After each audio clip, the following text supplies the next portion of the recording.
Hello everyone, good morning to all of you. I welcome you all to Let's Crack MPPSC and Vyapam with India's largest learning platform, Unacademy. तो class start करने से पहले I hope आप लोग सब काफ़ी अच्छे से प्रिपेयर कर रहे होंगे अपने एग्जाम्स के लिए। आई होप आप सब लोगों ने हमारे लास्ट क्लास की पीडीएफ भी डाउनलोड कर ली होगी टेलीग्राम चैनल से, एंड आपने उसको रिवाइज भी किया होगा। क्लास स्टार्ट करने से पहले मैं आपको ब्रीफ कर देती हूँ कि हमारे 3 यूट्यूब चैनल्स हैं जहाँ पर हम ये क्लासेस लेते हैं। फर्स्ट है let's crack MP exams, second है एमपी 360 एंड करंटली मैं क्लास ले रही हूँ अनअकैडमी अभियान पर। तो जिस तरह हमारे 3 यूट्यूब चैनल्स हैं जहाँ पर हम लोग ये क्लासेस लेते हैं, उसी तरह हमारे 3 टेलीग्राम चैनल्स भी हैं जहाँ पर हम सारा स्टडी मटेरियल और सारा कंटेंट भी शेयर करते हैं, सो दैट आप लोग उसको डाउनलोड कर पाए, आप लोगों को उसका एक्सेस मिल पाए। तो हमारे 3 टेलीग्राम चैनल्स हैं लेट्स क्रैक एमपी एग्जाम्स, अभियान और MP360। तो मैं भी अपनी क्लास की पीपीटी एक पीडीएफ फॉर्मेट में शेयर करूंगी टेलीग्राम चैनल अभियान पर, तो आप वहां से इसको डाउनलोड कर पाएंगे। क्लास स्टार्ट करने से पहले मैं आपको ब्रीफ करना चाहती हूँ अनअकैडमी के प्लस सब्सक्रिप्शन के बारे में, जो सारे कॉम्पिटिटिव एग्जाम्स के लिए खासकर पढ़ने के लिए बहुत बेनिफिशियल है। स्टूडेंट्स पॉइंट ऑफ व्यू से काफ़ी आपको इसमें फैसिलिटीज मिलेंगी, सर्विसेज मिलेंगी, जो आपकी प्रेपरेशन के लिए आपके लिए बहुत फायदेमंद रहेगा। तो प्लस सब्सक्रिप्शन को लेने के लिए सबसे पहले आपको अपने फ़ोन के प्ले स्टोर पर जाकर अनअकैडमी लर्निंग ऐप को डाउनलोड करना है। इस तरह से आपके फ़ोन पर डिस्प्ले होगा। इस ऐप को डाउनलोड करने के बाद आपके पास एक ऑप्शन आएगा MPPSC एंड व्यापम का। आप उस ऑप्शन को सिलेक्ट करेंगे तो उसी के नीचे प्लस सब्सक्रिप्शन का भी आपके पास ऑप्शन आ रहा होगा, आप उस पर क्लिक करके प्लस सब्सक्रिप्शन को ले सकते हैं। प्लस सब्सक्रिप्शन में आपके पास जो 4 मेन बेनिफिट्स होते हैं वो है डेली लाइव क्लासेस, यानी कि आप अपने एजुकेटर के साथ चैट कर सकते हैं क्लास अटेंड करते हुए, आप उनके साथ एंगेज कर सकते हैं डिफरेंट डिस्कशंस में, आप अपने डाउट्स भी पूछ सकते हैं। मतलब ऐसा नहीं होगा कि वन वे कॉन्वर्जेशन होगी, पर ये 2 वे कॉन्वर्जेशन होगी जहां पर आपकी इन्वॉल्वमेंट और एंगेजमेंट भी रहेगी। सेकेंड है लाइव टेस्ट एंड क्विजेस, जहां पर आपकी प्रेपरेशन को इवैल्यूएट करा जाएगा, यानी कि आप जो पढ़ाई कर रहे हैं, आप जो सीख रहे हैं, आप जो अपने कॉम्पिटिटिव एग्जाम्स के लिए तैयारी कर रहे हैं, वो अप टू द मार्क है या नहीं, वो आपको लाइव टेस्ट और क्विजेस से पता लग जाएगा। और साथ ही में आपको डिटेल्ड एनालिसिस भी मिलेंगे आपकी परफॉर्मेंस के लिए। थर्ड है स्ट्रक्चर्ड कोर्सेज, जहां पर आपका पूरा का पूरा कोर्स एग्जैक्टली आपके एग्जाम के सिलेबस के हिसाब से आपको कवर करवाया जाएगा, और ये काफी ऑर्गेनाइज्ड वे में होगा जिससे कि आपका कोई भी सब्जेक्ट या कोई भी टॉपिक मिस आउट ना हो, एंड एट द एंड आपको भी क्लैरिटी रहे कि आपने कितना सिलेबस कवर कर लिया है। Last and the most important benefit is unlimited access. जब आप अनअकैडमी की सब्सक्रिप्शन लेते हैं तो आपको ये सब्सक्रिप्शन सिर्फ एक बार लेनी है।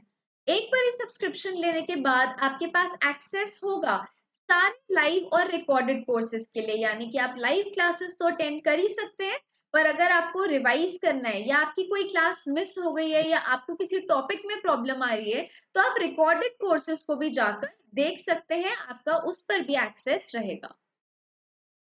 अनअकैडमी की प्लस सब्सक्रिप्शन अलग अलग ड्यूरेशंस की है, जो 1 महीने से स्टार्ट होकर 24 मंथ्स तक की होती है। पर अगर आप यहाँ पर इसके अमाउंट्स को कंपेयर करें, तो जैसे कि यहाँ पे 6 मंथ्स की सब्सक्रिप्शन के लिए आप 7200 रुपीज पे कर रहे हैं, और 12 मंथ्स की सब्सक्रिप्शन के लिए आप 8800 रुपीज पे कर रहे हैं। तो इसका मतलब है सिर्फ एक 1600 रुपीज के अमाउंट को ऐड करके आपको 6 एक्स्ट्रा मंथ्स की सब्सक्रिप्शन मिल जाती है।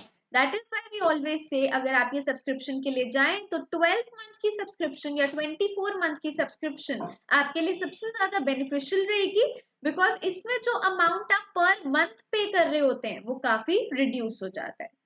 इस अमाउंट को आगे और रिड्यूस करने के लिए आप मेरा रेफरल कोड यूज कर सकते हैं, जो है सोनल10, जिससे कि आपको फ्लैट 10% ऑफ मिलेगा आपके सब्सक्रिप्शन अमाउंट पर। तो चलिए क्लास स्टार्ट करते हैं। पहले मैं अपने बारे में आप लोगों को बता देती हूँ। मेरा नाम है सोनल नैयर। मैंने बीकॉम ऑनर्स करा है दिल्ली यूनिवर्सिटी से, जिसके बाद मैंने एमकॉम करा है अपने पोस्ट ग्रेजुएशन में। I have 5 years of teaching experience. मैं एक नेट क्वालिफाइड असिस्टेंट प्रोफेसर हूँ और यहाँ पर मैं आपको इंडियन इकोनॉमी कवर करवाऊंगी। तो जब हम इंडियन इकोनॉमी की यहाँ पर बात करेंगे तो यहाँ पे सिर्फ मैं आपको एमपीपीएससी के पॉइंट ऑफ व्यू से नहीं बल्कि बाकी कॉम्पिटिटिव एग्जाम्स के पॉइंट ऑफ व्यू से भी सिलेबस को कवर करवाऊंगी। यहाँ पर अगर आप देखें तो फर्स्ट स्लाइड में मैंने आपको सारे टॉपिक्स का नाम प्रोवाइड करा है जो मैंने अपनी डिफरेंट क्लासेस में कवर करे हैं। तो जैसे कि आप देख सकते हैं यहाँ पे मैंने कोर्स स्टार्ट करा है जिसमें हम इंडियन इकोनॉमी को कवर करेंगे, पूरे इंडियन इकोनॉमी को हम कवर करेंगे कितने डेज में, 20 डेज में। तो इसीलिए मैंने आपको एक लिस्ट भी प्रोवाइड करी है जिससे आपको पता लगे कि हमने कौन सी क्लास में क्या क्या टॉपिक्स कवर करे हैं, सो दैट अगर आपकी क्लास मिस हो या आप वापस से इन वीडियोस को देखना चाहें तो आपको पता रहे कि कौन से टॉपिक्स कौन सी कॉन्सिक्वेंट क्लास में हुआ है। तो ये लिस्ट आप गो थ्रू कर सकते हैं। इसमें लेसन नंबर 1 से लेकर लेसन नंबर 10 तक की लिस्ट है जिसमें हम काफी टॉपिक्स कवर कर चुके हैं, जिसमें से बैंकिंग फाइनेंशियल इंस्टीट्यूशंस आते हैं, बैंकिंग आता है, नॉन बैंकिंग फाइनेंशियल इंस्टीट्यूशंस के बारे में आता है, और हम नेशनल इनकम भी कवर कर चुके हैं। जिसके बाद हमने इंडियन इकोनॉमी को स्टार्ट करा था जिसमें characteristics, agricultural development, land development, food planning, NABARD, food stock और इन सब टॉपिक्स को हमने कवर करा है। लास्ट क्लास में हमने पढ़ा था हमारे 10th 11th and 12th 5 year plans को, जो हमने एक्चुअल में स्टार्ट करे थे अपनी 11th क्लास से। सो 11th क्लास में हमने Nehru Mahalanobis model, Gandhian model, LPG model, this is LPG model, first second and third 5 year plans cover करे थे, और उसके बाद की दोनों क्लासेस में हमने 5 ईयर प्लान्स को कंटिन्यू करा था। In the last class we could manage to get over with the 5 year plans. तो आज की क्लास में हम स्टार्ट करेंगे न्यू इकोनॉमिक पॉलिसी। सबसे पहले न्यू इकोनॉमिक पॉलिसी आई कब थी, कब इंट्रोड्यूस करा था इसको? This was introduced in year 1991। And इस न्यू इकोनॉमिक पॉलिसी का ऑब्जेक्टिव क्या था? तो इस क्लास को स्टार्ट करने से पहले मैं आपको एक ब्रीफ दूंगी। मैं आपको पहले एक्सप्लेन करूंगी कि ये पॉलिसी क्या थी, इसमें किन किन चीजों पर फोकस करना था और क्या हमारे एम्स थे, किन चीजों में हमें डेवलपमेंट, किन सेक्टर्स में हमें डेवलपमेंट के रेट को बढ़ाना था। तो starting with the first one हम ये लिख सकते हैं, वी वांटेड और the government wanted to plunge government wanted to plunge Indian economy the government wanted to plunge Indian economy into the arena of globalization। हमने पहले भी प्राइवेटाइजेशन, लिबरलाइजेशन और ग्लोबलाइजेशन को बहुत शॉर्ट में उनके मीनिंग को डिस्कस करा था। तो इसी को मैं यहाँ पे कंटिन्यू करके लिख रही हूँ, and to give it a new and to give it a new thrust on market orientation। इसका मतलब क्या है कि न्यू इकोनॉमिक पॉलिसी में उनका फर्स्ट और सबसे बेसिक जो मोटिव था, जो एम था, वो ये था कि हम चाहते थे इंडियन इकोनॉमी भी जो ग्लोबल मार्केट है, जो इंटरनेशनल मार्केट्स हैं, उनको एंटर करें। प्लंज का मतलब है एंटर करना। तो हम इंडियन इकोनॉमी को ग्लोबल प्लेटफॉर्म पर लाना चाहते थे और हम चाहते थे कि इंडिया को भी एक्सेस रहे, उनका भी एक बेस बने मार्केट ओरिएंटेशन में, with keeping globalization in point. तो ग्लोबलाइजेशन का मतलब क्या होता है कि आप एज अ कंट्री बाकी कंट्रीज के साथ भी ट्रेड कर सकते हैं। एक तरह से सारी कंट्रीज मिलकर एक सिंगल मार्केट फॉर्म क्रिएट करने की कोशिश करते हैं, और जो भी कंट्री जिस भी चीज के, जिस भी प्रोडक्ट के प्रोडक्शन में ज्यादा एफिशिएंट होते हैं, वो उन गुड्स को ज्यादा प्रोड्यूस करके बाकी गुड्स के साथ उसका ट्रेड करते हैं in the form of exports. तो ये होता है मार्केट ओरिएंटेशन, जहां पर अलग अलग countries they all come together and they trade with each other, एक दूसरे के साथ ट्रेड करती हैं अलग अलग कंट्रीज, जिसको हम बोलते हैं ग्लोबलाइजेशन। इसके बारे में हम आगे भी पढ़ेंगे। नेक्स्ट ऑब्जेक्टिव होता है जो न्यू इकोनॉमिक पॉलिसी का था, it was to bring down inflation. Inflation का मतलब आपको पता है, rise in general prices in your country. तो इन्फ्लेशन को कंट्रोल करना भी एक मोटिव था हमारे न्यू इकोनॉमिक पॉलिसी का।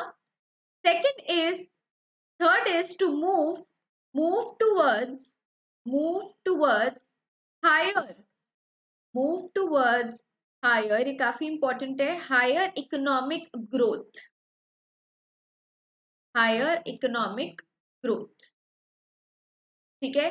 और एक ग्रोथ रेट आपका कैसे बढ़ेगा, हायर इकोनॉमिक ग्रोथ रेट कैसे बढ़ेगा, जब आप प्रोड्यूस ज्यादा कर पाएंगे, जब आपके पास इंडस्ट्री ज्यादा होंगी, साथ ही में हम यहाँ पे लिखते हैं build, build sufficient, build sufficient foreign exchange reserve. Foreign exchange reserve का मतलब क्या होता है, और ये फॉरेन एक्सचेंज है क्या, फॉरेन एक्सचेंज होता है करेंसी, तो यहाँ पर फॉरेन करेंसी, तो यहाँ पर हम बेसिकली बात कर रहे हैं डॉलर्स की। हम इस चीज पर भी फोकस कर रहे थे कि हमारी कंट्री के पास जो फॉरेन करेंसी का रिजर्व है वो काफी सफिशिएंट अमाउंट में हमारे पास आ जाए, काफी सफिशिएंट अमाउंट में हम उस रिजर्व को बना पाए। So this was also one of our motives. साथ ही में हमारा नेक्स्ट ऑब्जेक्टिव जो था वो था achieving, achieving economic stabilization, achieving economic stabilization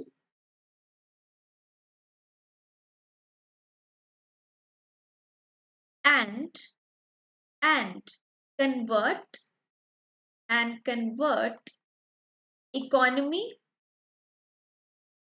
convert economy into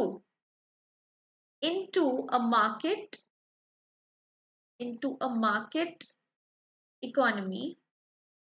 और ये हमने कैसे करा, यहाँ पर हमारा एम है कि हमें इकोनॉमिक स्टेबलाइजेशन अचीव करना था। हम चाहते थे हमारी इकोनॉमी भी एक मार्केट इकोनॉमी बन जाए, दैट मीन्स यहाँ पर भी ट्रेड स्टार्ट हो जाए। और इस चीज को कैसे फैसिलिटेट करा गया, यहाँ पर हम लिख सकते हैं by removing all kinds, by removing all kinds of unnecessary restrictions, मतलब जो restrictions हमें लगता है कि हम हटा सकते थे उन सबको हमने इस न्यू इकोनॉमिक पॉलिसी के अंडर हटा दिया था।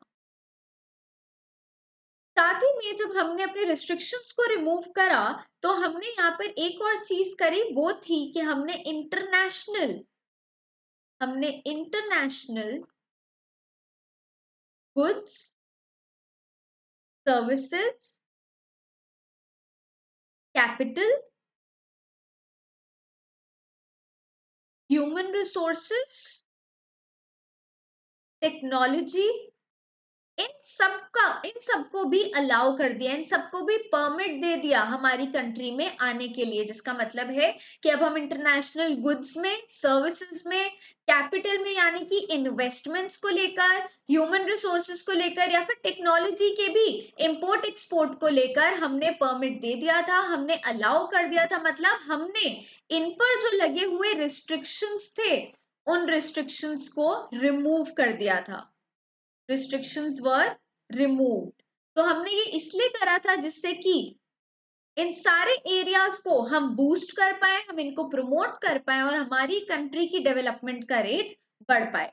साथ ही में हम यहाँ पर ये भी मेंशन कर सकते हैं कि देयर वाज एन इंक्रीज्ड, हम चाहते थे कि जो पार्टिसिपेशन है इंडिया का बाकी के कंट्रीज के साथ वो बढ़ जाए। So increased participation of India also with other countries. और साथ ही में हमने यहाँ पर इस चीज पर भी फोकस करा कि हमारी इकोनॉमी के अंदर जो प्राइवेट सेक्टर है वो भी इनिशिएटिव लेकर आगे आए और हमारी इकोनॉमी के डेवलपमेंट में यानी कि इंडस्ट्रीज को सेटअप करने में हेल्प करे, एक इनिशिएटिव ले।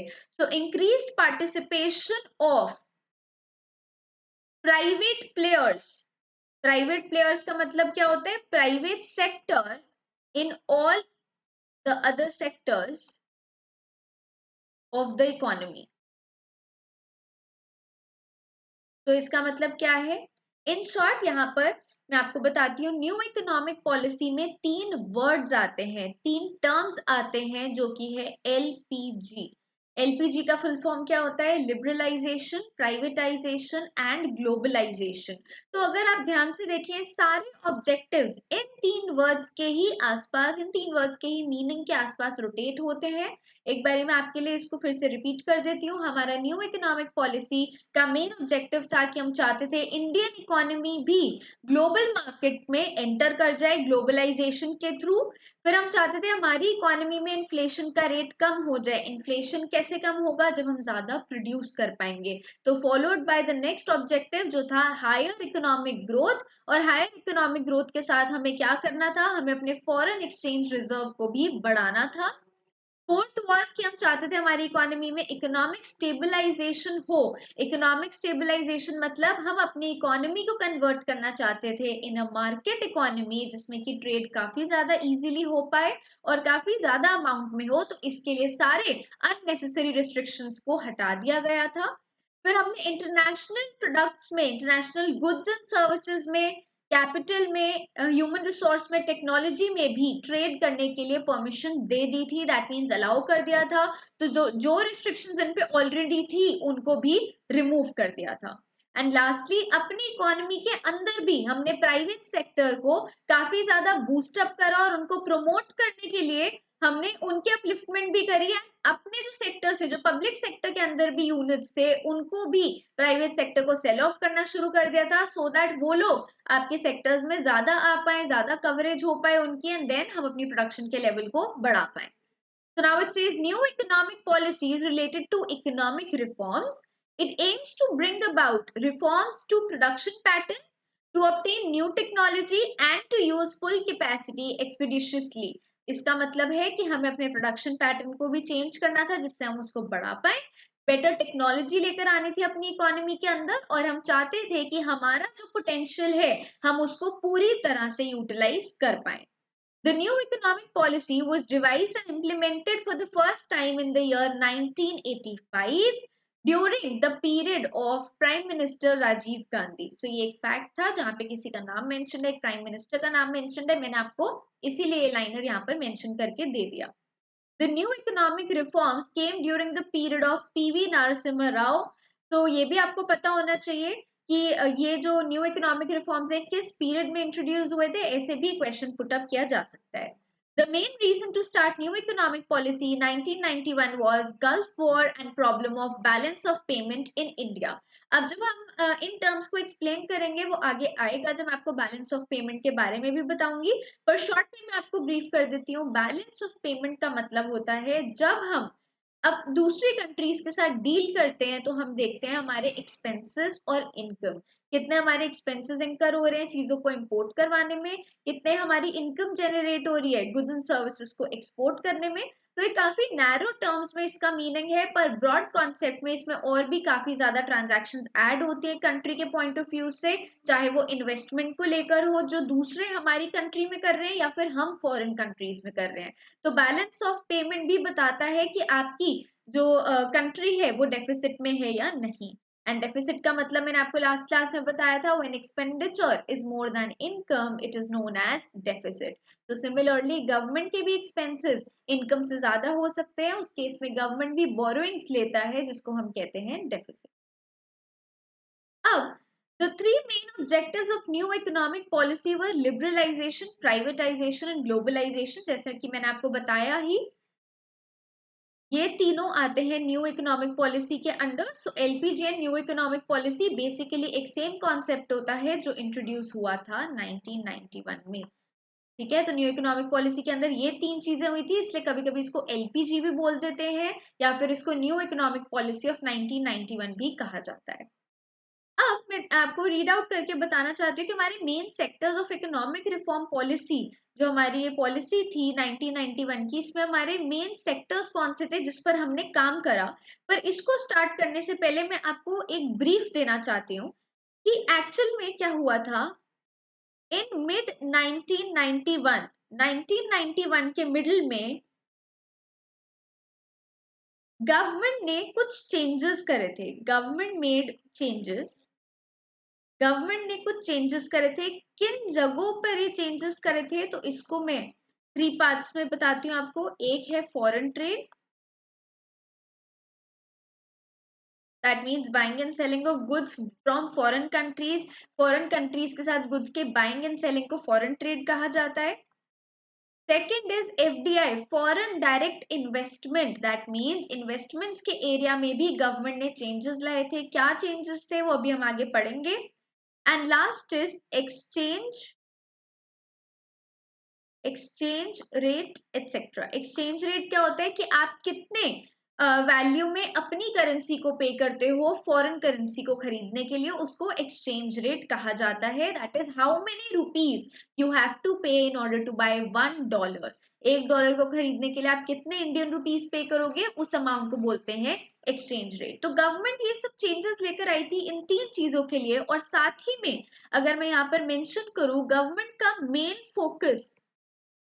का main focus new economic policy में किस चीज पर था, वो था in on creating a more on creating a more competitive environment in the economy। Competitive का मतलब यहाँ पर क्या है, मोर competitive environment in the economy का मतलब है improving productivity and efficiency. Efficiency का मतलब होता है प्रोड्यूस करना एक ऐसे तरह से कि आपकी कॉस्ट सबसे ज्यादा कम हो और आप अपने रिसोर्सेज को बेस्ट पॉसिबल वे में यूज करें। साथ ही में मैं यहाँ पे मेंशन भी कर देती हूँ कि इन्होंने इस चीज को अचीव कैसे करा, इन्होंने अपने इन गोल्स को अचीव कैसे करा। they were achieved by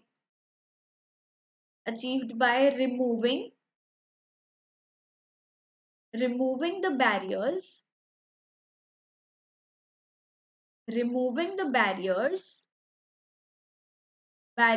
to entry and restrictions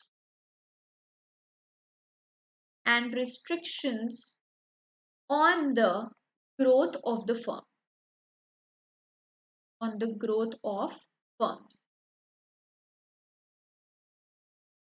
इसका मतलब क्या है, फर्स्ट ऑफ ऑल मिड 1991 में गवर्नमेंट ने चेंजेस करे थे किन चीजों में, फॉरेन ट्रेड में, एफडीआई में और एक्सचेंज रेट में। साथ ही में न्यू इकोनॉमिक पॉलिसी का जो मेन फोकस था वो किस पर था, they wanted to create a more competitive environment in the economy. हम चाहते थे हमारी इकोनॉमी और बेटर वे में प्रोड्यूस कर पाए और भी ज्यादा एफिशिएंसी के साथ गुड्स को प्रोड्यूस करे। तो इस चीज पे काम करने के लिए, इस डायरेक्शन में मूव होने के लिए क्या करा, इस गोल को अचीव करने की कोशिश करी। किस तरह, सारे बैरियर्स को रिमूव कर दिया गया और जो रिस्ट्रिक्शंस थे फर्म्स के ग्रो होने पर या उनके ग्रोथ के लेवल पर, उनको भी हटा दिया गया। सो इन अ वे यहाँ पर भी अगर आप देखो, जब फॉरेन ट्रेड की बात होती है, एफडीआई की बात होती है, वो आता है ग्लोबलाइजेशन के अंडर। जब आप रिमूवल ऑफ रिस्ट्रिक्शंस की बात करते हो तो वो लिबरलाइजेशन के अंदर आता है। और प्राइवेटाइजेशन का मतलब क्या है, जब आप प्राइवेट सेक्टर को ज्यादा बूस्ट अप करते हो तो वो आता है प्राइवेटाइजेशन के अंडर। अब इसी में यहाँ पर मैंने कुछ सेक्टर्स मेंशन करे हुए हैं। Main sectors of new economic reform policy were, first is fiscal policy. Fiscal policies क्या होते हैं, ये वो पॉलिसीज होते हैं जो गवर्नमेंट कंट्रोल करती है और गवर्नमेंट इनके चेंजेस करती है। ये हो सकते हैं with respect to the policies जो गवर्नमेंट की है, या गवर्नमेंट के एक्सपेंसेस को लेकर गवर्नमेंट जो चेंज करती है, या गवर्नमेंट की स्पेंडिंग्स को लेकर। सो फिस्कल का मतलब होता है फाइनेंशियल, और ये पॉलिसीज कौन कंट्रोल करता है, ये पॉलिसीज कंट्रोल एंड ऑपरेटेड होती हैं by government. Similarly monetary policies हमने पहले कवर भी करी है। मॉनेटरी पॉलिसीज दो तरह की होती है, एक होती है क्वांटिटेटिव और एक होती है क्वालिटेटिव। इनको कौन कंट्रोल करता है, इनको कंट्रोल करता है central bank of India, that is RBI. Next हमारी फॉरेन पॉलिसी है। फॉरेन पॉलिसी का यहाँ पर मतलब क्या है, फॉरेन ट्रेड के बारे में बात करी जा रही है। ये फॉरेन ट्रेड यानी कि buying and selling of goods जो फॉरेन कंट्रीज से होता है, उसके बारे में यहाँ पर बात करी जा रही है। नेक्स्ट है इंडस्ट्रियल पॉलिसी। इंडस्ट्रियल पॉलिसी का मतलब है कि आप चाहते ही थे कि प्राइवेट सेक्टर ज्यादा से ज्यादा आपकी इकोनॉमी के अंदर आ पाए और आपकी इंडस्ट्रीज के लेवल को या नंबर ऑफ इंडस्ट्रीज को बढ़ा पाए। साथ ही में हम यहाँ पे लिख सकते हैं कि हमारा एम था टू इंक्रीज प्रोडक्शन, तो वो भी आपकी इंडस्ट्रियल पॉलिसी में आएगा, जिसके लिए हमने बैरियर्स और रिस्ट्रिक्शंस को भी रिमूव कर दिया गया था। फॉरेन इन्वेस्टमेंट पॉलिसी का मतलब है कि अब फॉरेन इन्वेस्टमेंट्स करनी आसान हो गई थी। फॉरेन कंपनीज या फॉरेन इंडिविजुअल्स भी हमारी कंट्री में इन्वेस्टमेंट कर सकते थे। एंड पब्लिक सेक्टर पॉलिसी का मतलब ये है कि पब्लिक सेक्टर का जो शेयर था, पब्लिक सेक्टर का जो शेयर था किसमें, पीएसयूज में, उसको कम करा और उसको क्या कर दिया, उसको आगे सेल कर दिया, किसको, प्राइवेट सेक्टर को। दैट मीन्स हमने प्राइवेटाइजेशन पर यहाँ पर फोकस करा था। तो ये अलग अलग सेक्टर्स थे जिन पर हमारा फोकस रहा है न्यू इकोनॉमिक पॉलिसी के अंडर। अब हम चलते हैं नेक्स्ट चीज पर।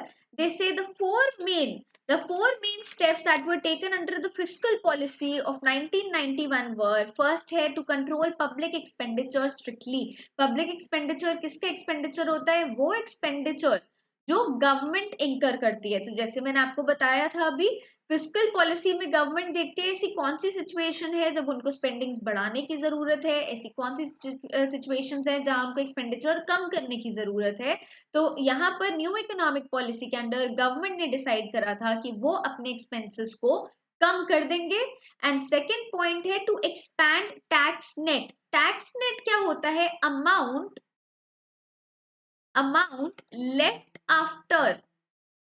left after taxes have been subtracted। taxes have been subtracted। इसका मतलब है कि जब हमारी इकोनॉमी का जीडीपी बढ़ता है, इफ जीडीपी राइजेस, अगर हमारी इकोनॉमी का जीडीपी बढ़ रहा है दैट मीन्स लोग ज्यादा पैसे अर्न कर पा रहे हैं, तो हम बिलीव करते हैं कि एक तरह से हमारा जो टैक्स है वो भी बढ़ना चाहिए। ये कौन सा टैक्स है, ये है डायरेक्ट टैक्स। तो हम कहते हैं डायरेक्ट टैक्स यहाँ पर बढ़ना चाहिए। अगर डायरेक्ट टैक्स बढ़ेगा, ये टैक्स क्या है गवर्नमेंट के लिए, ये गवर्नमेंट के लिए उनका रेवेन्यू है, गवर्नमेंट के लिए इनकम है। हम तो पैसे पे कर रहे हैं पर हम किसको पे कर रहे हैं, गवर्नमेंट को, तो गवर्नमेंट की इनकम का पार्ट है ये। और अगर गवर्नमेंट की इनकम यानी कि गवर्नमेंट का रेवेन्यू बढ़ेगा तो गवर्नमेंट भी आगे अपनी स्पेंडिंग्स को बढ़ाएंगे। तो ये नॉर्मल हमारा चेन ऑफ एक्शन होता है जो एक्चुअल में होना चाहिए, पर यहाँ पर हमने देखा था कि ऐसा नहीं हो रहा था। डायरेक्ट टैक्सेस के पेमेंट काफी कम आ रहे थे, इसीलिए यहाँ पर हमने ये एम रखा था, अपना ये स्टेप लिया था कि हम टैक्स नेट को बढ़ाएंगे with respect to increase in GDP. Okay, next is to observe discipline and management of funds of central and state governments। मतलब जो गवर्नमेंट के फंड्स थे उनको भी मैनेज करने के लिए हमने काफी तरीके निकाले थे जिससे कि हम उनको एफिशिएंटली मैनेज कर पाए, हमारे अननेसेसरी यानी कि गवर्नमेंट के अननेसेसरी एक्सपेंसेस ना हो। And next point is to curtail grants. Curtail का मतलब होता है रिड्यूस, ग्रांट्स यानी कि यहाँ पर मेंशन है सब्सिडीज, सब्सिडीज को भी रिड्यूस करना एक स्टेप था जो न्यू इकोनॉमिक पॉलिसी में हुआ था। And next they say under monetary policy steps were taken to control inflation. ये हमने कवर करा है अपने सेकंड क्लास में, L2 में हमने मॉनेटरी पॉलिसीज पढ़े थे जहां पर हमने देखा था इन्फ्लेशन को कैसे कम किया जा सकता है। इसमें आरबीआई सर्टेन मेथड्स होते हैं, काफी तरीके होते हैं जिससे आरबीआई इन्फ्लेशन को कंट्रोल करता है। ये आप वहां से भी रेफर कर सकते हो। और अगर यहाँ से भी किसी स्टूडेंट ने L2 वाली क्लास नहीं अटेंड करी है तो आप इतना समझ सकते हो कि मॉनेटरी पॉलिसीज से इन्फ्लेशन यानी प्राइस के लेवल को कंट्रोल किया जा सकता है। थर्ड है measures implemented under the industrial reform policy 1991 were, first है delicensing. Delicensing of industries except for disinvestment. तो डी लाइसेंसिंग का मतलब क्या है यहाँ पर, to make entry of new firms, to make entry of new firms easy,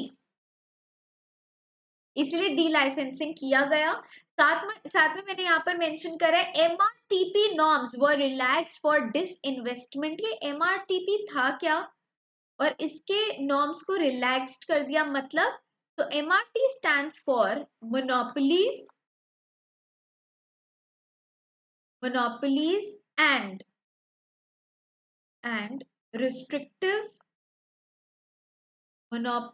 and restrictive trade practices। का short form है MRTP एक्ट। तो कौन से ईयर में आया था, 1969। 1969 में ये एक्ट आया था और ये एक्ट क्या स्टेट करता है, फर्स्ट ऑफ ऑल जितनी भी कंपनीज थी जिनके पास, ऑल कंपनीज हैविंग एसेट्स, जितनी भी कंपनीज के पास एसेट्स थे जिनकी वैल्यू थी वर्थ ₹100 करोड़, उनको हमने इस कैटेगरी में डाल दिया था। उनको हम कहते थे, they were called MRTP firms। ठीक है, हम उनको इस नाम से बुलाते थे। और क्योंकि यहाँ पर लिखा है monopolies and restrictive trade practices, तो ये जो फर्म्स थे इन पर काफी रिस्ट्रिक्शंस भी इम्पोज की जाती थी। तो यहाँ पर मैं लिख देती हूँ सेवरल रिस्ट्रिक्शंस, काफी इन पर रिस्ट्रिक्शंस भी इम्पोज करते थे। इसीलिए न्यू इकोनॉमिक पॉलिसी में MRTP एक्ट के नॉर्म्स को रिलैक्स कर दिया, मतलब जो रिस्ट्रिक्शंस इम्पोज हो रहे थे इन पर, उनको काफी कम कर दिया गया था। The areas reserve for public sector वो ओपन टू प्राइवेट सेक्टर। अब जो पब्लिक सेक्टर का एरिया था वो प्राइवेट सेक्टर के लिए ओपन था, यानी कि यहाँ पर किस चीज के बारे में बात हो रही है, यहाँ पर बात हो रही है प्राइवेटाइजेशन के बारे में। तो आई होप ये आप सबको इतना क्लियर होगा। अब हम आगे चलते हैं। नेक्स्ट चीज जो हमने यहाँ पर कवर करनी है, इसमें कुछ फिगर्स आएंगे, कुछ फैक्ट्स आएंगे। ये आपके एग्जाम पॉइंट ऑफ व्यू से काफी इंपॉर्टेंट है और वैसे भी 5 ईयर प्लान्स में इसका एक काफी इंपॉर्टेंट रोल पे है। So it says the objectives fixed for norms in the foreign investment policy 1991 were, सबसे पहली चीज उन्होंने जो लिखी है वो है direct foreign investment up to 50% was given automatic approval in many industries। इसका मतलब है, यहाँ पर मैं साइड बाय साइड आपके लिए सारे पॉइंटर्स लिख देती हूँ। फॉरेन डायरेक्ट इन्वेस्टमेंट कितनी, अप टू 50% तक की इन्वेस्टमेंट के लिए आपके पास अब ऑटोमेटिक अप्रूवल था, जो कि पहले नहीं मिलता था। पहले ये अप्रूवल नहीं होता था, आपको परमिशन लेनी पड़ती थी and it was not even allowed. बाद में जाके इन्होंने इस चीज के लिए बोल दिया कि ऑटोमेटिक अप्रूवल आपको मिल जाएगा, इससे इन्वेस्टमेंट ज्यादा हो पाएंगे आपकी कंट्री में, इसीलिए हमने ये चीज करी। Second, foreign companies involved in export activities were allowed to invest up to 51% capital। पहले मेजॉरिटी कैपिटल नहीं इन्वेस्ट कर सकते थे, पर अब फॉरेन कंपनीज जो है, जो एक्सपोर्ट में डील कर रही हैं, उनका 50% तक का कैपिटल, 51% तक का कैपिटल भी अप्रूव हो गया था। तो इस चीज को भी अप्रूवल मिल गई थी। Third point is the government gave automatic approval for technology agreement in the industries of high priorities। ऐसा क्यों करा? जैसे मैंने आपको क्लास के बिगिनिंग में बताया था, टेक्नोलॉजी पर भी हमें फोकस करना था। हम चाहते थे बेटर टेक्नोलॉजी हमारी कंट्री के अंदर आए, ज्यादा इंडस्ट्री सेटअप हो, जिससे कि हम अपने प्रोडक्शन के लेवल को बढ़ा पाए। That is why technology agreement जो था हमारा इंडस्ट्रीज ऑफ हाई प्रायोरिटीज के लिए, उसके लिए भी गवर्नमेंट ने ऑटोमेटिक अप्रूवल दे दिया था। तो अब आप यहाँ पर देख सकते हैं कि गवर्नमेंट ने किस तरह अपने रिस्ट्रिक्शंस जो थे उनको कम कर दिया था, उनको रिलैक्स कर दिया था। Next is under the trade policy in 1991, abolishment of excessive protection given to certain industries took place for the promotion of international integration of economy। इसका मतलब क्या है कि आपकी कंट्री में कुछ ऐसे इंडस्ट्रीज थे जिनको बहुत ज्यादा प्रोटेक्शन दी गई थी। एक तरह से आप इसको ऐसे समझ सकते हो कि वो पब्लिक सेक्टर के अंडर थे, पर अब आपने उस एक्सेसिव प्रोटेक्शन को हटाना शुरू कर दिया, यानी कि आपने प्राइवेट सेक्टर के रोल प्ले को बढ़ाना शुरू कर दिया। क्यों करा आपने ऐसा? For promotion of international integration of economy. हम चाहते थे कि इंटरनेशनली हमारी इकोनॉमी की ग्रोथ हो, that means India on the whole. इसलिए हमने प्रोटेक्शन को कम करा सर्टेन इंडस्ट्रीज के लिए और प्राइवेट सेक्टर को और ज्यादा प्रमोट करा। The measures implemented to bring efficiency and market discipline under the public sector policy in 1991 were as follows। सबसे पहले यहाँ पर लिखा है number of reserved industries were decreased to 8। तो उस टाइम पर 8 थे एंड उसके बाद जो डेटा कलेक्ट हुआ उसके हिसाब से यहाँ पर मेंशन करा है कि 3 हो गए थे, यानी कि railways, atomic energy and defence. तो ये लास्ट कलेक्शन ऑफ डेटा के हिसाब से उन्होंने बताया कि अब सिर्फ 3 हमारे पास इंडस्ट्रीज हैं और वो है इस सेक्टर की। The work of rehabilitation of sick industries क्या होते हैं, जहां पर ऐसे पब्लिक सेक्टर यूनिट्स जो बहुत ज्यादा लॉस इंकर कर रहे होते हैं उसको सिक यूनिट बोलते हैं। तो उनको किसको हैंड ओवर कर दिया था, उनको हैंड ओवर कर दिया गया था to board of industrial financial reconstruction. ऐसा क्यों करा था, जिससे कि ये लॉस मेकिंग यूनिट्स जो है इसको वो रिकंस्ट्रक्ट करे और वो सिक यूनिट से वापस से प्रॉफिट इंकरिंग यूनिट में कन्वर्ट हो पाए।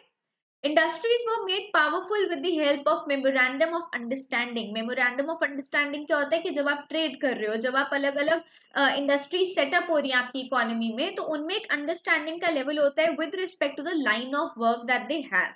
तो उस चीज को करा गया था जिससे कि अलग अलग इंडस्ट्रीज और ज्यादा सेटअप हो पाए एंड आपस में उनके कुछ इश्यूज ना हो with their line of work और with their trading. Last is voluntary retirement scheme started to cut down the size of workforce.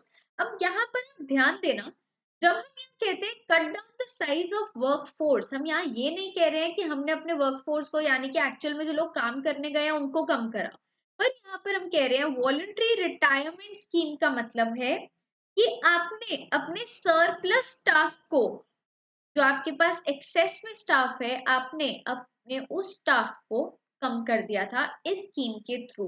और क्योंकि यहाँ पर मेंशन्ड है वॉलंटरी रिटायरमेंट स्कीम, तो ऑब्वियसली ये ज्यादातर उन लोगों के लिए होती है जो काफी टाइम से ऑलरेडी काम कर रहे होते हैं एंड क्योंकि सरप्लस क्रिएट हो जाता है, वर्कफोर्स बहुत ज्यादा बढ़ रही होती है, तो इन ये लोग इस स्कीम के अंडर यहाँ से हट सकते हैं, तो वर्कफोर्स हमारा इस सेंस में कम होता है।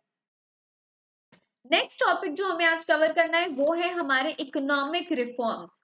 इकोनॉमिक रिफॉर्म्स में सबसे पहली चीज जो है that is economic reforms were introduced in 1991 in India. इस चीज को बार बार मैं भी आपको बता रही हूँ क्योंकि ये इंपॉर्टेंट है, प्लीज इसको भूलिएगा मत। Then they say first generation reforms were aimed at stabilisation of Indian economy and were macro level in nature. इसका मतलब क्या है,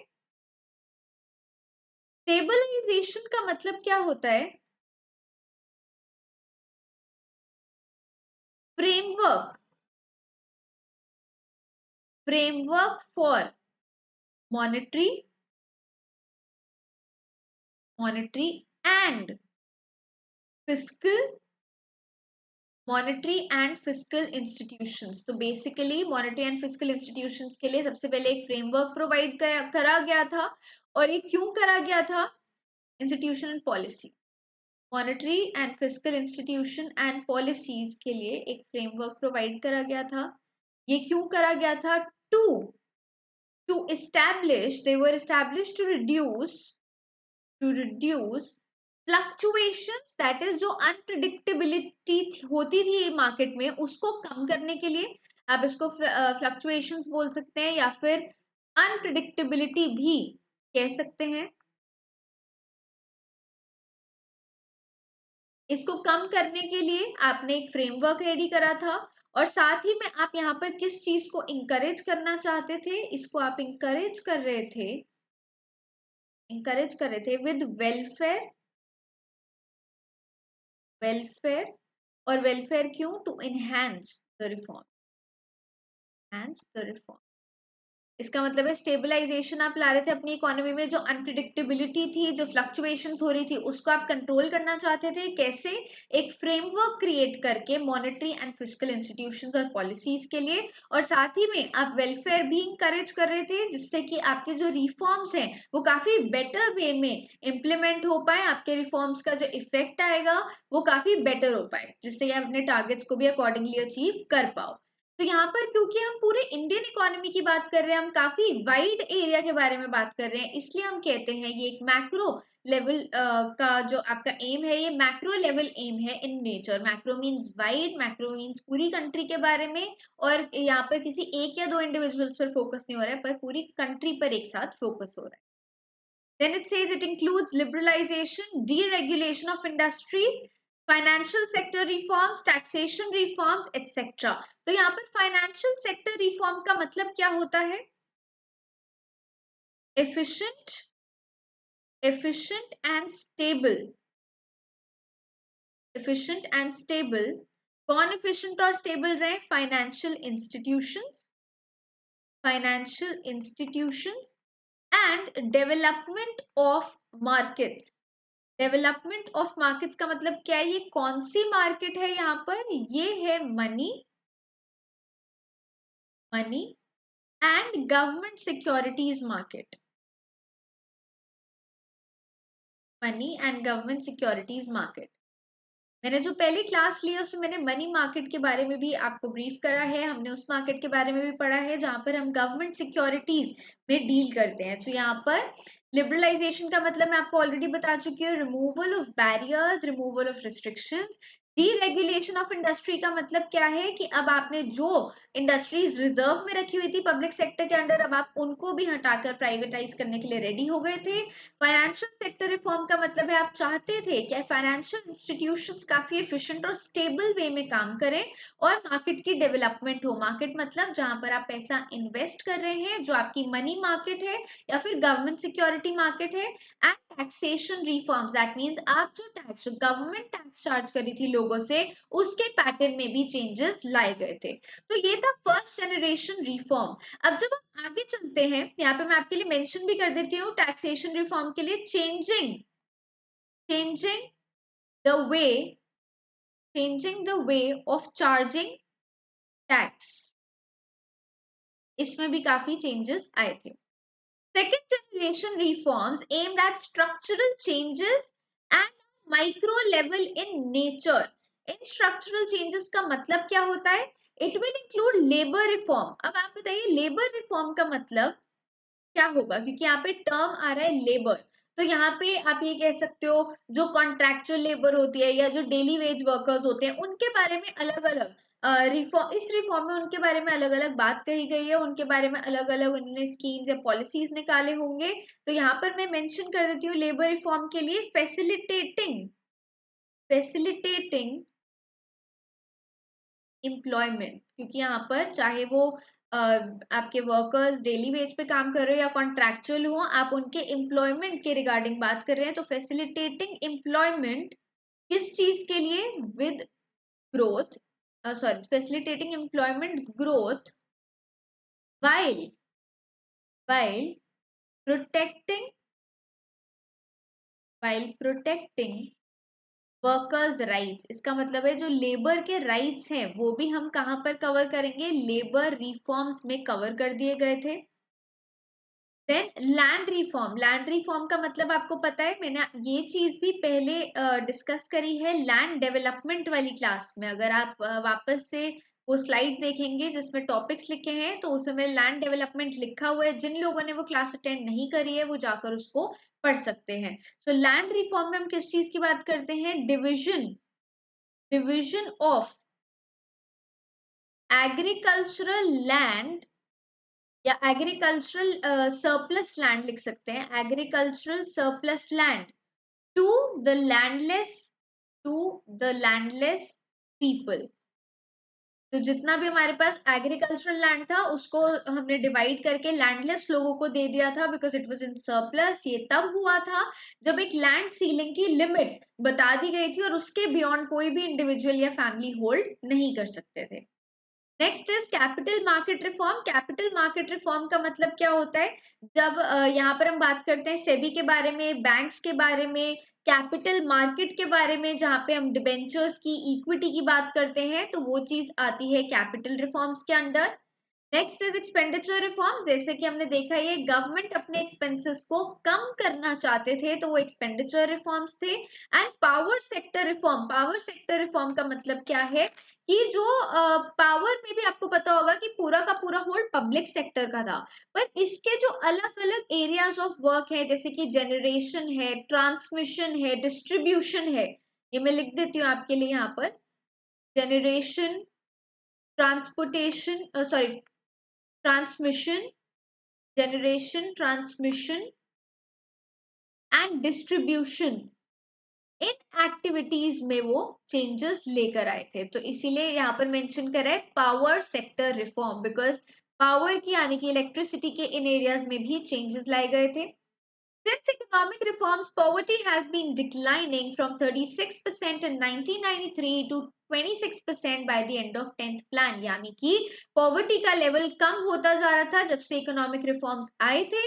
पर अगर हम यहाँ पर इक्वालिटी की बात करते हैं, जैसे कि यहाँ पे लिखा है, but as far as equality is concerned it has increased. Equality बढ़ती जा रही थी, इनइक्वालिटी बढ़ती जा रही थी। और ये हम यहाँ पर कैसे कह सकते हैं, ये 1999 और 2000 की एक रिपोर्ट थी वर्ल्ड बैंक की।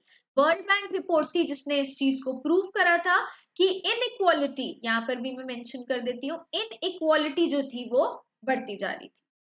आई होप ये इकोनॉमिक रिफॉर्म्स का जो बेसिक आइडिया है वो आपको समझ आ गया होगा। अब हम चलते हैं आगे। It says the new economic policy by making progress from 1991 to 2005 and 6 has become more open, liberal and global. So this is nothing but another words for liberalization, privatization and globalization. Second point says disinvestment means to decrease the share of government in the industry. तो जितने भी हमारे पास public sector units थे, हम उसको किसको cell कर रहे थे, धीरे धीरे प्राइवेट सेक्टर को सेल करते जा रहे थे। इसको बोलते हैं डिसइन्वेस्टमेंट, यानी कि इन्वेस्टमेंट के लेवल को कम करना। और यहाँ पर वो कैसे हो रहा था, in the form of industries. Third point is in 1966 this investment commission was constituted to revive, give suggestions and make regulations on the issue of disinvestment. तो ये एक disinvestment commission बनाई गई थी और इसका फर्स्ट चेयरमैन कौन था, फर्स्ट चेयरमैन वाज श्री जीवी रामकृष्णा। तो आप यहाँ पर ये पॉइंट भी याद रख सकते हैं कि डिसइन्वेस्टमेंट कमीशन का फर्स्ट चेयरमैन का नाम क्या था, जीवी Ramakrishna. In the year 1992, National Renewal Fund was constituted for rehabilitation of displaced laborers of sick industrial units affected due to industrial modernization. मतलब फिर से मैं आपको बता देती हूँ, sick industrial units क्या थे, जो लॉस इंकरिंग इंडस्ट्रीज थी हमारी। और यहाँ पर रिहैबिलिटेशन ऑफ डिस्प्लेस्ड लेबरर का मतलब क्या होता है कि जो ऐसे ग्रुप ऑफ वर्कर्स थे, लेबर थी, जो सिक यूनिट्स में काम कर रहे थे और अब वो इंडस्ट्री की मॉडर्नाइजेशन होने की वजह से उनके पास काम नहीं रहा था, उनके बारे में यहाँ पर बात करी जा रही है। और ये जो मॉडर्नाइजेशन है, ये इंडस्ट्रियल मॉडर्नाइजेशन भी हो सकती है और इन टेक्नोलॉजी के डेवलपमेंट की वजह से भी हो सकता है, because Indian economy was initially during the period of 1992 में बहुत ज्यादा एक्सपोजर नहीं था अलग टेक्नोलॉजी और मॉडर्नाइजेशन का। तो इसलिए जो वर्कर्स काम कर रहे थे ऑलरेडी सिक यूनिट्स में, अब धीरे धीरे हम उनको प्राइवेट सेक्टर को सेल कर रहे थे, फॉरेन कंपनीज भी आकर यहाँ पर काम कर रही थी। तो जो टेक्नोलॉजिकल चेंज आया, जो एकदम से मॉडर्न हो गए सारे कॉन्सेप्ट्स, मॉडर्नाइजेशन हो गया, उस वजह से वर्कर्स, हमारी कंट्री के जो लेबर था उस वो काफी ज्यादा इफेक्ट हुए थे। Next is Navratna is a company which is rising at world level. To encourage these companies, the government has given them complete autonomy. तो ये नवरत्न होता क्या है, आपने भी इस टर्म को सुना होगा पहले। तो Navratna are basically public sector companies होते हैं, पब्लिक सेक्टर कंपनीज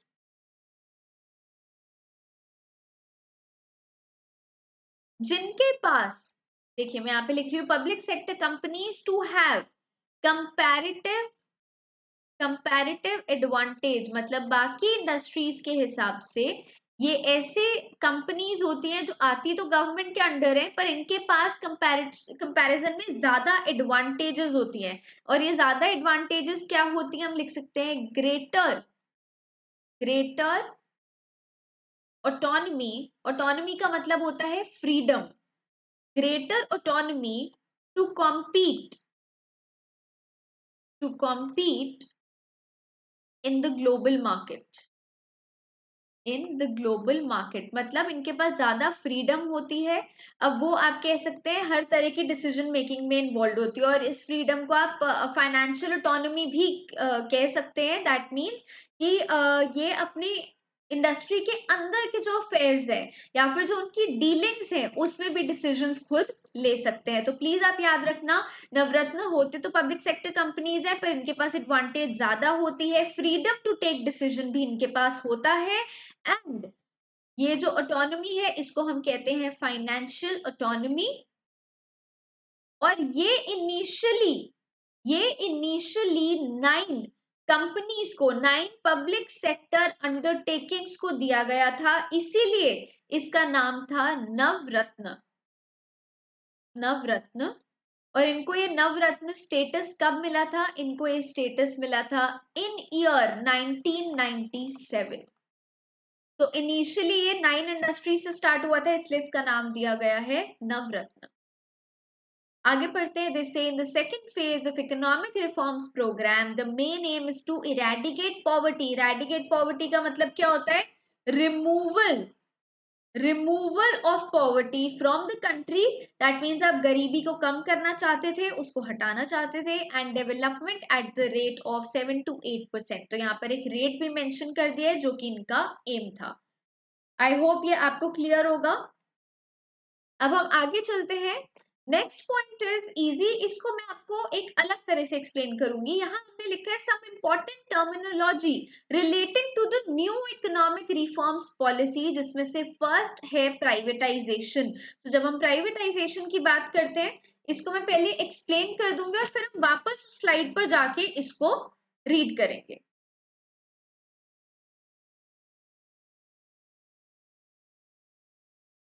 तो प्राइवेटाइजेशन का मतलब क्या होता है? या हम लिख सकते हैं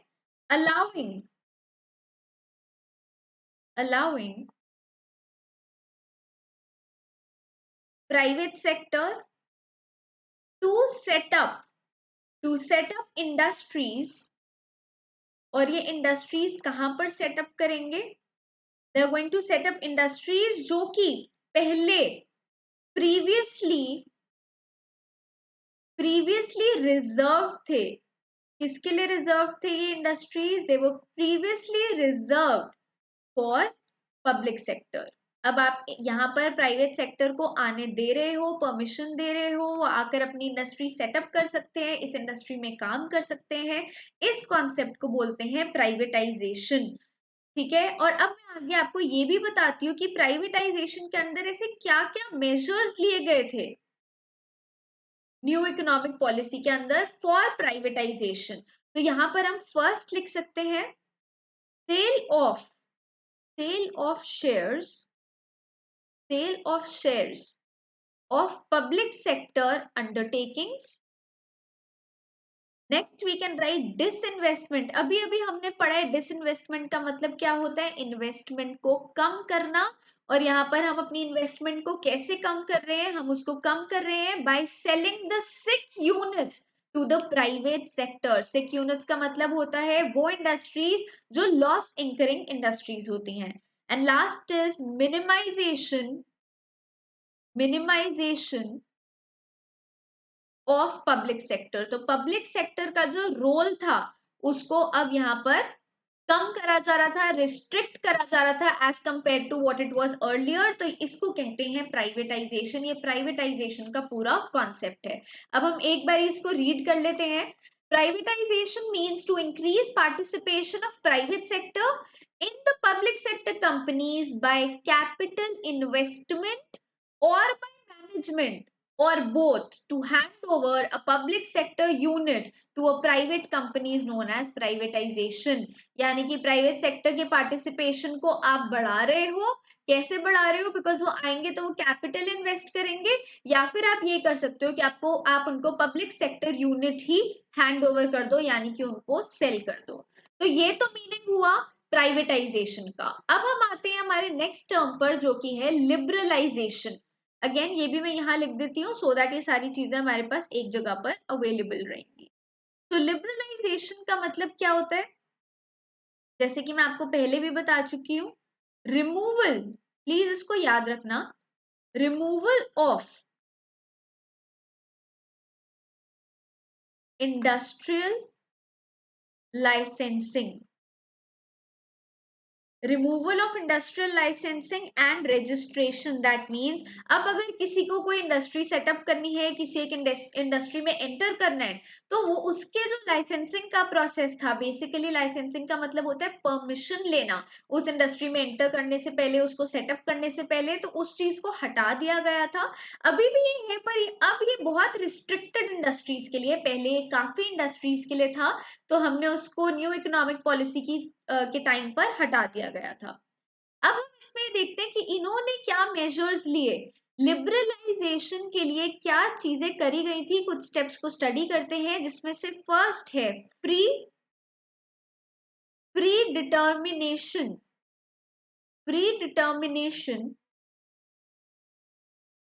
of interest rate, bye commercial bank. इससे क्या होता है कि ऑटोमेटिकली जो कमर्शियल बैंक है वो इंटरेस्ट रेट को एडजस्ट करता रहता है, उसको डिटरमिन करता रहता है। तो that happens now with the forces of demand and supply. Next है increase in investment limit for small scale industries. इसका मतलब है स्मॉल स्केल इंडस्ट्रीज की जो लिमिट थी उसको भी यहाँ पर बढ़ा दिया था। अब इससे क्या होगा, जो स्मॉल स्केल इंडस्ट्रीज है वो भी अपने काम को बढ़ा पाएंगे, वो भी ज्यादा एक्सपैंड कर पाएंगे, तो हमारी प्रोडक्शन के लेवल्स और ज्यादा इंक्रीज हो पाएंगे। थर्ड है freedom for expansion and production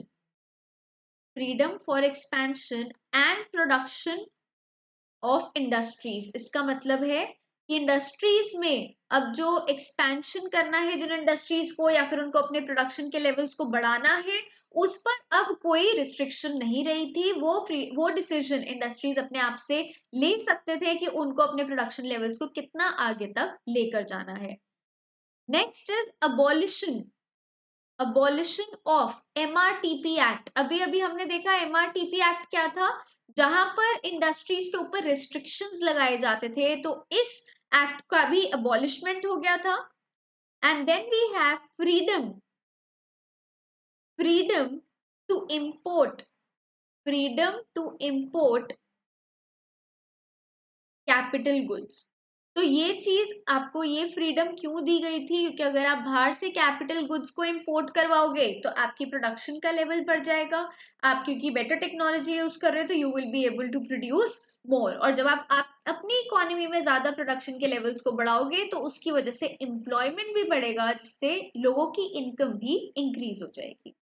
तो एक बारी हम इसको भी रीड कर लेते हैं।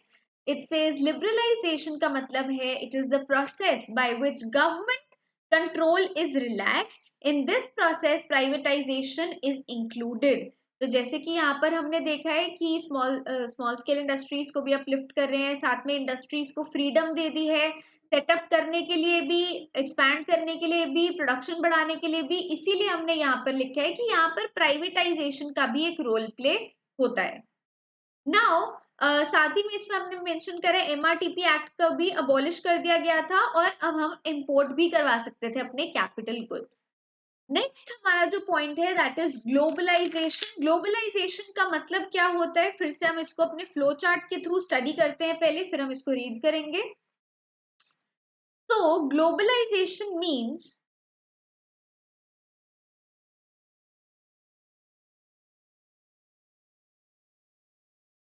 ग्लोबलाइजेशन का मतलब है इंटरैक्शन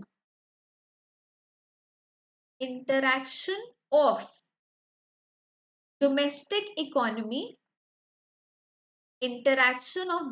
इकोनॉमी, और ये डोमेस्टिक इकोनॉमी की इंटरैक्शन किसके साथ हो रही है, with rest of the world, ठीक है। और इसके लिए ये किस फॉर्म में हो सकती है, सबसे पहले ये हो सकती है फॉरेन इन्वेस्टमेंट की तरह, फॉरेन इन्वेस्टमेंट के फॉर्म में हो सकती है ये, या फिर ये हो सकती है ट्रेड के रिस्पेक्ट में, कि आप ट्रेड कर रहे हो एक दूसरे के साथ, फॉरेन ट्रेड कर रहे हो, buying and selling of goods abroad हो रहा है, या फिर ये हो सकती है किसी और फाइनेंशियल मैटर के लिए जो कंट्री टू कंट्री भी डिपेंड कर सकता है, ठीक है। तो ये इन 3 तरह की हो सकती है। और इसके लिए क्या मेजर्स लिए गए थे, इसके लिए क्या चेंजेस आए थे न्यू इकोनॉमिक पॉलिसी में ग्लोबलाइजेशन के लिए, वो हम देख लेते हैं। फर्स्ट है रिडक्शन इन टैरिफ्स। टैरिफ का मतलब क्या होता है, जो अमाउंट चार्ज होता था on import and export of goods उसको कम कर दिया गया था। अगर आप उस अमाउंट को कम कर दोगे तो आपका ट्रेड का लेवल बढ़ जाएगा। Then long term trade policy बनाई थी जिससे कि जो ट्रेड है अगेन वो इजी भी हो और काफी लॉन्ग टर्म तक चले फॉरेन कंट्रीज के साथ। Third is increase increase in equity limit increase in equity limit of foreign investment. अब जो आपकी फॉरेन इन्वेस्टमेंट आ रही थी उसके इक्विटी के लिमिट को भी बढ़ा दिया गया था यहाँ पर। और अगर आप इसको बढ़ाओगे तो यहाँ पे एक एक्ट भी था जिसके बारे में हम बात कर सकते हैं, that is foreign exchange management act. Because बाहर से इन्वेस्टमेंट आ रही है तो वो फॉरेन एक्सचेंज के फॉर्म में आएगी और अगर आप यहाँ पर इनकी लिमिट्स को बढ़ा दोगे तो आपकी जो फॉरेन इन्वेस्टमेंट का लेवल है वो काफी बूस्ट अप हो जाएगा। नेक्स्ट हम यहाँ पर लिख सकते हैं partial convertibility partial convertibility of Indian currency। अब ये एक स्पेसिफिक एक्सटेंट तक होता है तो मैं मेंशन कर देती हूँ अप टू स्पेसिफिक एक्सटेंट। और यहाँ पर इंडियन करेंसी की कन्वर्टेबिलिटी का मतलब क्या है, यहाँ पर हम बात कर रहे हैं एफडीआई के बारे में। प्लीज इसको ध्यान रखना, ये इंपॉर्टेंट है। यहाँ पर हम एफडीआई के बारे में बात कर रहे हैं और इस पे ये एक लिमिटेड एक्सटेंट तक ही पॉसिबल हो पाता है। तो now that all of this is clear, मैं साथ में आपको ये भी बताना चाहती हूँ कि ग्लोबलाइजेशन में हम और क्या क्या चीजें करते हैं जिसको हम एक्चुअल में मेजर्स में तो नहीं डाल सकते, पर वो कुछ ऐसे चेंजेस होते हैं जो ग्लोबलाइजेशन की वजह से आए हैं। अब ग्लोबलाइजेशन की डेफिनेशन को रीड करने से पहले मैं एक बार फिर से ब्रीफ कर देती हूँ। ग्लोबलाइजेशन मतलब इंटरैक्शन ऑफ डोमेस्टिक इकोनॉमी किसके साथ, with the rest of the world. ये हो सकता है फॉरेन इन्वेस्टमेंट की तरह, ये हो सकता है फॉरेन ट्रेड, या फिर ये कोई और फाइनेंशियल मैटर्स भी हो सकते हैं। और इसके लिए क्या क्या मेजर्स लिए गए, reduction in tariff, that is जो अमाउंट चार्ज हो रहा था आपके इंपोर्ट और एक्सपोर्ट पर उनको कम कर दिया गया। लॉन्ग टर्म ट्रेड पॉलिसीज को ज्यादा बूस्ट अप करा। फॉरेन इन्वेस्टमेंट की जो लिमिट्स थी उनको भी आपने इंक्रीज कर दिया सो दैट वो और बढ़ जाए। And partial convertibility of Indian currency भी था यहाँ पर, जिसका मतलब है कि आप एफडीआई को और भी ज्यादा प्रमोट करना चाहते थे। एफडीआई का मतलब होता है फॉरेन डायरेक्ट इन्वेस्टमेंट, जिसमें the foreign companies or foreign individuals can invest in your country and this is of different types, जिसको हम आने वाली क्लासेस में भी पढ़ेंगे। तो ग्लोबलाइजेशन में जो और चीजें इंक्लूड होती हैं उसको हम यहाँ लिख देते हैं, दैट इज लिबरल पॉलिसी। ये पार्ट जो है ये ग्लोबलाइजेशन के लिए है। लिबरल पॉलिसी मतलब आप और ज्यादा फ्री और इजी पॉलिसी सेटअप कर रहे थे और आप अपना जो कंट्रोल है, किस पर कंट्रोल है, control on foreign trade, government का जो कंट्रोल था उसको कम कर रहे थे। तो control on foreign trade was removed, अब ये फ्रीली हो सकता है। And open open competition open competition को इंकरेज किया जा रहा था। ओपन कंपटीशन का मतलब क्या होता है, जब हम अपनी इकोनॉमी के डोर्स ओपन करते हैं, एक तरह से हम ओपन इकोनॉमी बन जाते हैं, हम फॉरेन कंट्रीज के साथ डील करना शुरू करते हैं तो एक ओपन कंपटीशन बन जाता है, यानी कि अब हमारा कंपटीशन डायरेक्टली फॉरेन कंट्रीज के साथ होता है, इसको कहते हैं ओपन कंपटीशन। तो इस चीज को गवर्नमेंट इंकरेज कर रही थी बिकॉज एक तो इससे हमारा कंपटीशन बढ़ेगा बट साथ ही में हमारे जो डोमेस्टिक प्रोड्यूसर्स भी होंगे वो भी कोशिश करेंगे कि वो इंटरनेशनल लेवल जितने अच्छे प्रोडक्ट्स बनाने की कोशिश करें, इसीलिए ओपन कंपटीशन को इंकरेज करा गया था। तो globalisation is the process of amalgamation of an economy with world economy. Amalgamation का मतलब आप यहाँ पे समझ सकते हैं integrating it, adding it up with the world economy is known as globalization. It is signified by lower duties, जो मैंने आपको पहले बताया टैरिफ्स कम कर दिए गए थे, lower duties on import and export, और ऐसा करने से by doing so that sector will also get private capital, foreign technology। तो जैसे कि हमने लिखा भी है कि हम कैपिटल गुड्स को वहां से इंपोर्ट भी कर सकते थे, तो वो भी ग्लोबलाइजेशन का एक पार्ट है। और लास्ट इंपॉर्टेंट टर्म जो इस न्यू इकोनॉमिक पॉलिसी के अंडर है वो है डिसइन्वेस्टमेंट।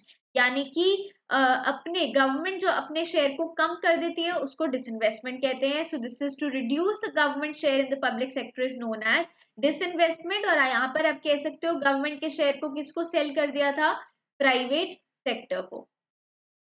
तो ये कुछ टर्म्स थे जो काफी इंपॉर्टेंट थे न्यू इकोनॉमिक पॉलिसी के अंडर, एंड विद दिस हमने अपना पूरा न्यू इकोनॉमिक पॉलिसी को कवर कर लिया है। So thank you all for attending today's class. Now I will meet you tomorrow at 11 p.m. same 11 a.m. सुबह 11 बजे कल फिर से क्लास होगी, यहीं से इसको कंटिन्यू करेंगे। तो ये बेल आइकन को जो आपकी स्क्रीन पर आ रहा है इसको प्रेस करना ना भूलें, हमारे चैनल को सब्सक्राइब कीजिए जिससे कि हमारी जो भी और अपकमिंग वीडियोस होंगी आपको उसकी नोटिफिकेशन मिलती रहेगी। और साथ ही में इस क्लास की जो पीडीएफ है वो मैं शेयर करूंगी हमारे टेलीग्राम चैनल अभियान पर, तो आप प्लीज वो चैनल ज्वाइन कर लीजिए जिससे कि आपको ये सारा जो कंटेंट है जो मैंने इस क्लास में यूज करा है वो आप वहां से डाउनलोड कर पाएंगे। और जितने भी स्टूडेंट्स प्लस सब्सक्रिप्शन के लिए जाएंगे प्लीज मेरा रेफरल कोड यूज करना ना भूलें। इस रेफरल कोड को अगर आप यूज करेंगे तो आपको 10% डिस्काउंट मिलेगा आपके सब्सक्रिप्शन अमाउंट पर। So thank you all for joining in today. Now I will meet you all tomorrow in the morning at 11 a.m. Thank you.